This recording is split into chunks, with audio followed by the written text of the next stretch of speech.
My doctor told my parents I was brain dead, flatline, 9 minutes, no electrical activity in my brain whatsoever. The kind of flatline where Earth machine doesn't even bother making that beeping sound anymore. Because there's nothing left to measure. I was 19 years old, and while my brain showed nothing, absolutely nothing, I was somewhere else, experiencing something so vivid, so real, that I've spent the 2 years since trying to explain it to people who weren't there. Have you ever wondered what's actually happening in those minutes when a machine says there's nothing happening at all? I'm Maya. I'm 21 now. And by the end of this video, you're going to know exactly what I saw during those 9 minutes. And why, even though it terrified my parents and confused every doctor in that hospital, it's the best thing that's ever happened to me. Stick with me. Because I promise you, this isn't what you think.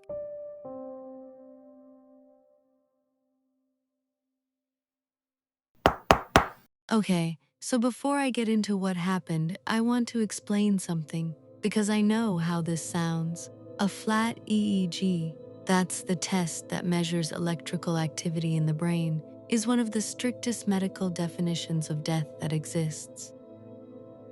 Researchers at the University of Michigan actually found something wild in 2013. In dying rats, brain activity didn't just stop.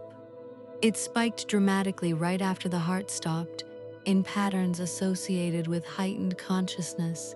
Some scientists think something similar might happen in humans, so when people say, the brain was just hallucinating as it died, I think it's worth asking, hallucinating into what exactly?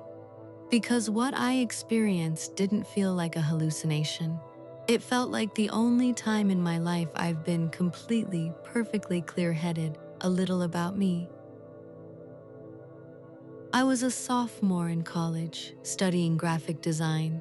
Pretty normal life, stressed about exams, stressed about a guy I was seeing, stressed about literally everything a 19-year-old stresses about. I had a severe allergic reaction to a medication during a routine procedure. My heart stopped, and for 9 minutes, my brain showed nothing. I showed up somewhere, though. I just can't prove it to you with a machine. It was supposed to be nothing.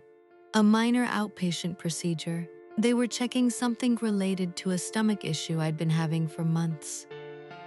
Routine sedation. My mom drove me. I was annoyed more than scared, honestly, because I had a project due that week and this felt like a waste of a day.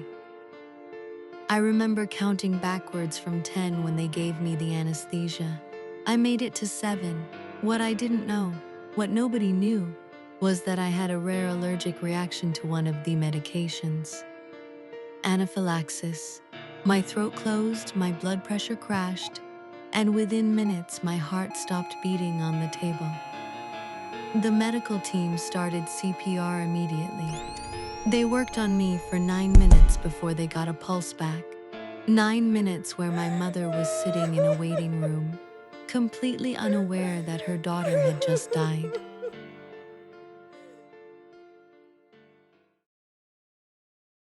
The first thing I remember is sound disappearing. Not slowly, instantly, like someone hit mute on the entire world.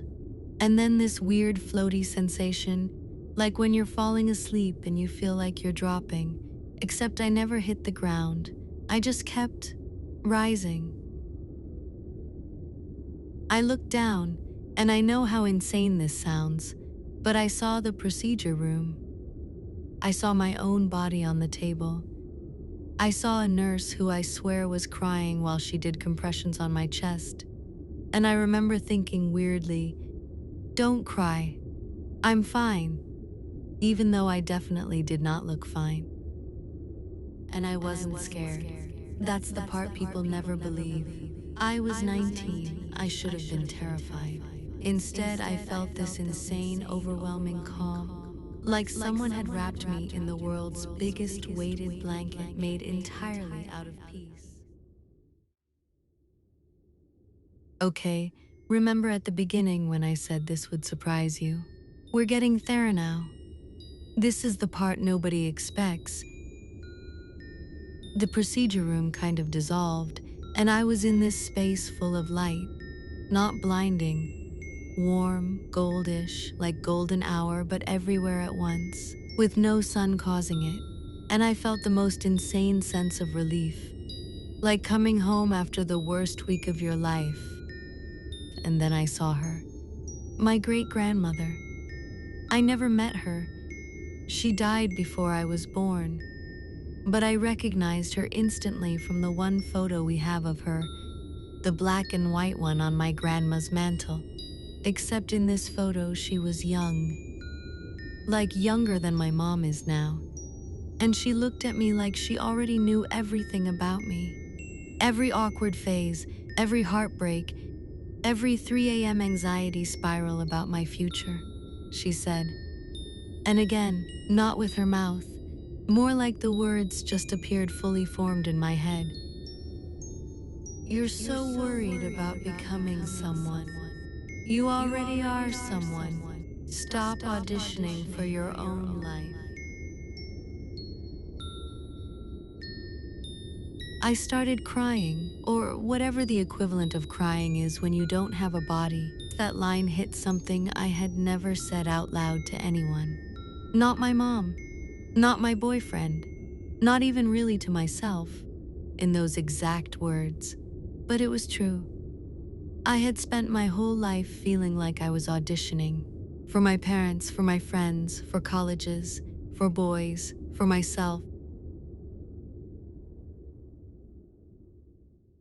She showed me, and I don't know how else to describe this. Flashes, like little previews, not exact scenes, more like feelings with images attached. I saw myself older, confident in a way I am definitely not right now, laughing really hard with people I didn't recognize yet, standing in front of something I'd made.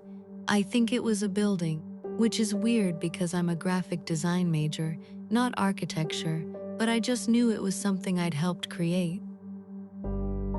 And I asked her, or thought really hard in her direction, is that going to happen? Is that real? And she said, it's real if you stop being so afraid of it. The fear is the only thing standing in the way. That hit different, because if you'd asked 19-year-old me what my biggest problem was, I would have said exams, or my situationship, or my acne. I never would have said, I'm afraid of my own future, but apparently that was the actual answer the whole time.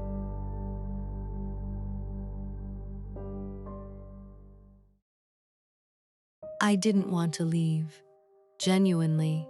If someone had given me the choice in that moment, I'm not utterly sure what I would have picked. And that's a weird thing to admit as someone who loves her life. But she told me, gently, not like she was kicking me out, more like a mom telling you it's time to go to bed because tomorrow's a big day. Not yet. You have things to make, people to meet. Go be someone's great-grandmother someday. And then, yank. That's genuinely the best word for it. Like someone pulled me by an invisible string straight back into my body. I woke up gagging on a breathing tube, completely disoriented, with my mom's face above me, soaked in tears, saying my name over and over like she needed to make sure it still worked.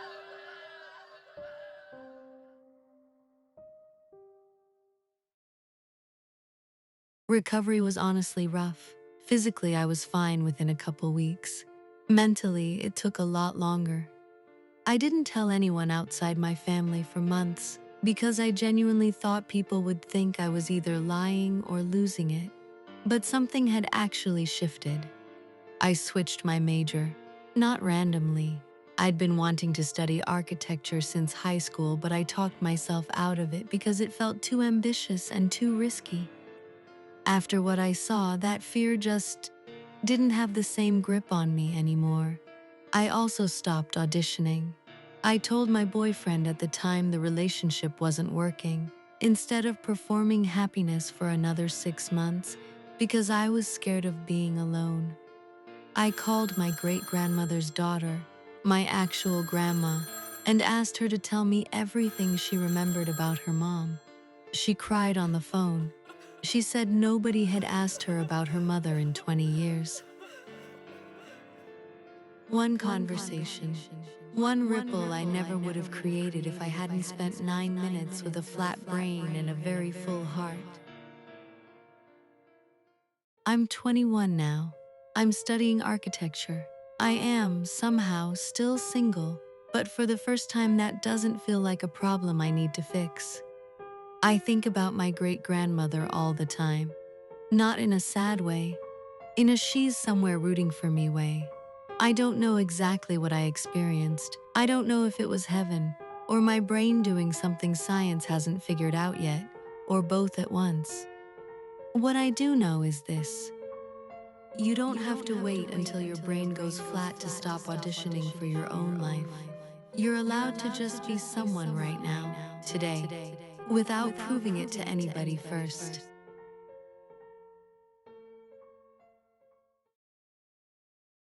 Okay, I want to know, what would you stop auditioning for if you weren't scared anymore? Like, genuinely, drop it in the comments.